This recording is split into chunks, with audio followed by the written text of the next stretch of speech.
Hi everyone, it's Don and I hope you're having a fantastic day. Well, you know what? Frank Del Rio's quickly becoming one of my favorite CEOs because he did not mince a lot of words in an interview with USA Today.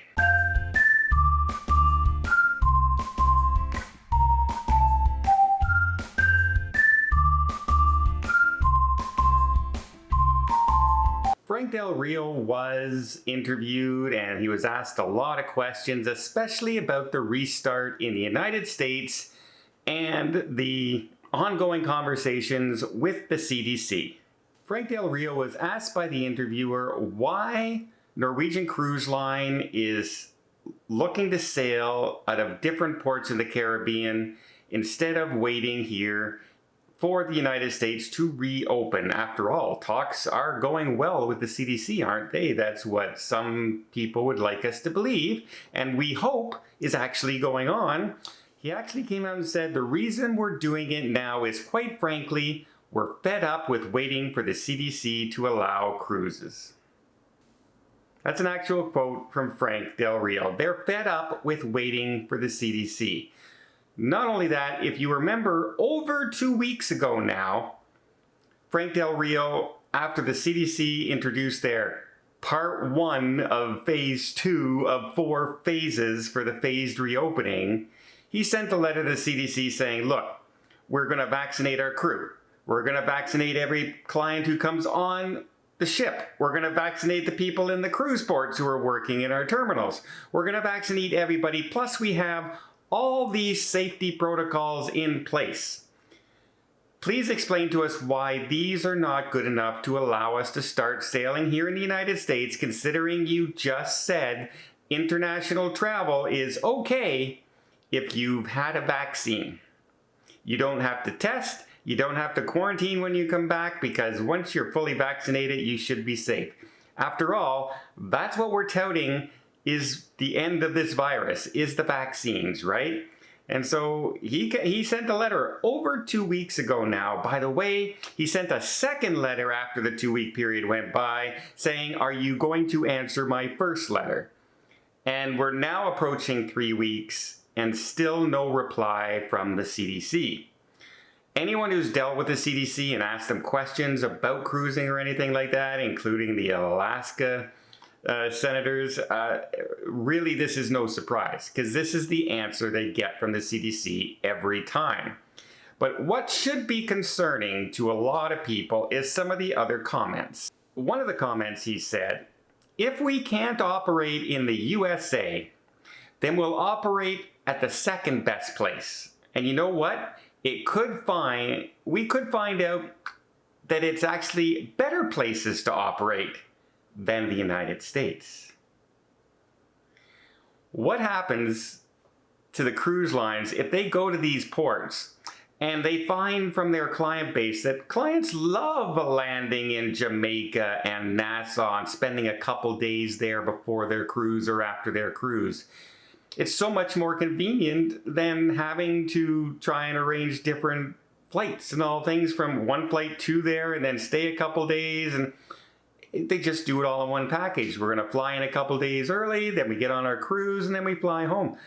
This way, they're in that country already. They don't fly into the United States from wherever they are, cruise to Nassau, then come back, and then have to stay. You know, they can do what they want to do, and it's highly possible that some people might find that very attractive, to have that openness to say, you know what, I'm going to spend a week in Jamaica, then I'm going to take a 7-day cruise, and then I'll come home for my vacation. There's my 2 weeks holiday.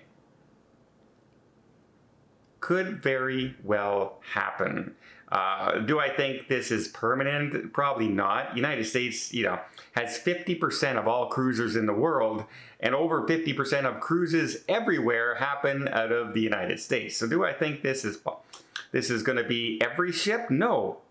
But don't be surprised if this continues to go on for too much longer. The cruise lines start in other countries and they find people are liking those locations to sail out of. They are flying to Greece and taking cruises out of Greece where they couldn't do it before. Flying to Israel, taking cruises out of Israel where they couldn't do that before, and spending time there and more money outside of the United States. More money and jobs not in the United States. This could very well become a trend for some ships. Not all. Absolutely not. United States is still by far the biggest cruise industry. But yeah, another, let me bring it up here. Another thing he said. If we find it equally as profitable, if not more profitable, to operate from the Dominican Republic and Jamaica versus Miami, even when the CDC gets around to opening up, we will keep those ships there. And if you're a company and a business and you're making the same amount of money or even more money, why would you not just do that? Why would those not become your new home ports? And all of a sudden, 2 years down the road from now, Miami, the cruise capital of the world, suddenly isn't. Wouldn't that be devastating? There are over 350,000 jobs that rely directly from the cruise ships in the United States. $67 billion was lost last year from income from the cruise line industries. That's not the cruise line's money. That's money from businesses that lost money last year because cruises weren't sailing out of the United States and other places in the world. $67 billion. And it just goes to show that, cruise lines are only going to wait so long. They really, really are. And the inaction of the CDC to rely on old data when they came up with their Framework for Sailing Part 2A just hit the cruise lines with devastation. They just wait a minute. There's vaccines now. You're just telling, on the same day you said airlines can fly without testing and things like that. Where is this coming from? It caught them completely off guard. As you saw immediately from the letters from CLIA, the Travel Associations of America, and the cruise line industries like Frank Del Rio and Norwegian Cruise Line. It just didn't make sense. Now there is some more meetings going on, again this week and next week, where they have been stating their facts and stating their science. So maybe, just maybe, that's a glimmer of hope that we can have them change their minds. But every time a CDC representative comes out of those meetings and has talked about it, we said, yes, we have heard the science and vaccines are a new thing and we're going to take that into account now in our recommendations and that, and we're sure that we can have this framework for sailing and the conditional sail order be workable. Well, not in its current state. In its current state, it's not workable. And I'm going to do a video on this very, very shortly of the differences between rules to make people safe and rules to cover your butt.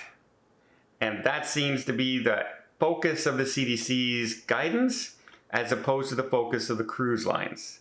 They seem to contradict each other just a little bit. So stay tuned for that video and an upcoming one. In the meantime, let me know what you think about Frank Del Rio. Is he right? Is he saying, is this just an idle threat? Could be, he could be just trying to put more pressure on the CDC and the federal government to open up cruises. But again, never count anything out. No one thought in June of last year that going into June of this year, we still wouldn't be cruising in the United States. No one thought that would be possible. No one thought there would be 14 ships sailing in the Caribbean, 20 ships sailing in Europe, 6 ships getting ready to sail in Asia, and not a single cruise ship leaving the United States. Yeah, it kind of boggles the mind. Well, let me know what you think in the comments down below, and until next time, well, I hope you liked this video. If you did, please give it a thumbs up. Want to see more tips, more tricks, more travel vlogs from around the world? Hit that subscribe button. Until next time, have yourself a safe and a great vacation.